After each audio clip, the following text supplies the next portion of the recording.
want to thank you.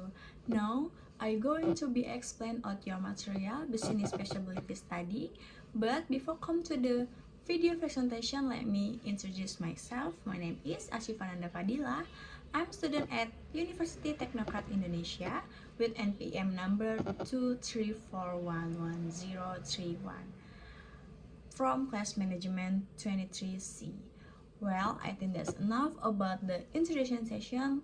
Let me come to the next session. It will be the explain of your material business feasibility study. Studi kelayakan bisnis, tujuan, dan tahapan dalam SKB. Tahapan dalam SKB dilakukan untuk memudahkan pelaksanaan studi kelayakan dan ketempatan dalam penilaian. Tahapan dalam studi ini harus dilakukan dengan benar agar tidak terjadi penyimpangan dan demi kesempurnaan hasil studi itu sendiri. Tujuan utama studi kelayakan bisnis yang lainnya adalah untuk memastikan apakah suatu ide bisnis ini layak dijalankan dengan mempertimbangkan berbagai aspek seperti pasar, teknis, keuangan, dan lainnya. Tahapan SKB dilakukan untuk memberikan struktur dan sistemasi dalam melakukan analisis sehingga hasilnya lebih akurat dan dapat dipertanggungjawabkan. Saya akan menjelaskan tahap-tahap dalam SKB. Yang pertama adalah pengumpulan data dan informasi, mengumpulkan data dan informasi yang diperlukan, selengkap-lengkapnya baik kualitatif maupun kuantitatif. Data dapat diperoleh dari sumber yang dapat dipercaya, misalnya lembaga yang berwenang, seperti Badan Pusat Statistik atau BPS, Badan Koordinasi Penanaman Modal, BKPM, dan Bank Indonesia, seperti Kementerian Perdagangan, BIA, dan lain sebagainya. Pengumpulan data ini dapat dilihat dari data primer dan data sekunder dengan berbagai metode. Lalu tahapan yang kedua adalah melakukan pengolahan data setelah data dan informasi yang dibutuhkan terkumpul. Langkah selanjutnya adalah melakukan pengolahan data.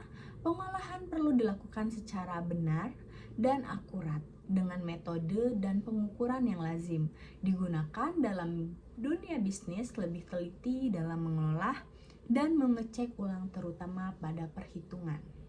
Lalu yang ketiga adalah menganalisis data. Langkah ini untuk menentukan kriteria kelayakan dari semua aspek. Setiap jenisnya, usaha mempunyai kriteria tersendiri untuk dikatakan layak atau tidak layak untuk dijalankan. Kriteria kelayakan diukur dari setiap aspek untuk semua aspek yang telah dilakukan. Dan tahapan keempat adalah membuat keputusan. Setelah dilakukan pengukuran dan mendapatkan hasil, maka perlu dilakukan pengambilan keputusan. Mengambil keputusan sesuai dengan kriteria yang telah ditetapkan. Apakah layak atau tidak dengan pengukuran yang telah ditentukan berdasarkan hasil perhitungan sebelumnya. Jika tidak mungkin, maka harus dibatalkan dengan menyebutkan alasannya. Rekomendasi atau langkah terakhir untuk memberikan rekomendasi kepada pihak-pihak tertentu terhadap laporan studi yang telah disusun. Dalam memberikan rekomendasi, saran-saran dan perbaikan-perbaikan yang perlu diberikan juga tetap diberikan. Lalu ada diagram tahapan studi kelayakan bisnis.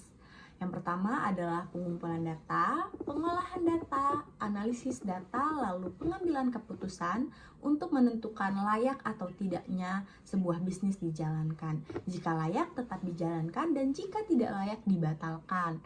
Rekomendasi dan pelaksanaan usaha. Kesimpulannya adalah studi kelayakan bisnis adalah analisis mendalam terhadap suatu ide atau rencana bisnis untuk menentukan apakah ide tersebut layak untuk dilaksanakan. Tujuannya adalah untuk meminimalkan resiko kerugian, memudahkan perencanaan dan pelaksanaan dan pengawasan bisnis, serta membantu dalam pengambilan keputusan yang tepat.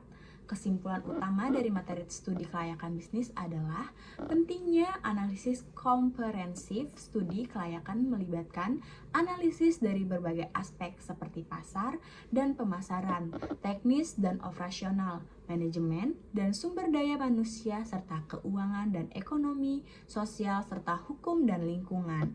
Setiap aspek perlu diteliti secara cermat untuk menetapkan gambaran yang utuh mengenai potensi dan risiko bisnis. Lalu, pengambilan keputusan berbasis data. Studi kelayakan bisnis membantu para pengusaha dan investor untuk mengambil keputusan yang lebih terinformasi dan terukur berdasarkan data dan analisis yang objektif, bukan hanya intuisi. Dan yang ketiga adalah minimalkan risiko kegagalan dengan mengidentifikasi potensi, masalah, dan hambatan di awal studi kelayakan bisnis memungkinkan perusahaan untuk mengembangkan strategi, mitigasi risiko, dan meningkatkan peluang keberhasilan. Dan yang keempat adalah perencanaan yang lebih matang. Hasil studi kelayakan bisnis menjadi landasan penting dalam menyusun rencana bisnis yang lebih detail dan realistis, termasuk strategi pemasaran, operasional, dan keuangan. Lalu ada dukungan pendanaan. Laporan studi kelayakan yang komprehensif dapat meningkatkan kepercayaan investor dan lembaga keuangan sehingga mempermudah akses terhadap pendanaan. Singkatnya, studi kelayakan bisnis adalah langkah krusial sebelum memulai atau mengembangkan suatu usaha. Proses ini membantu mengidentifikasi potensi keberhasilan dan kegagalan sehingga keputusan bisnis dapat diambil dengan lebih percaya diri dan terhindar dari kerugian yang tidak perlu.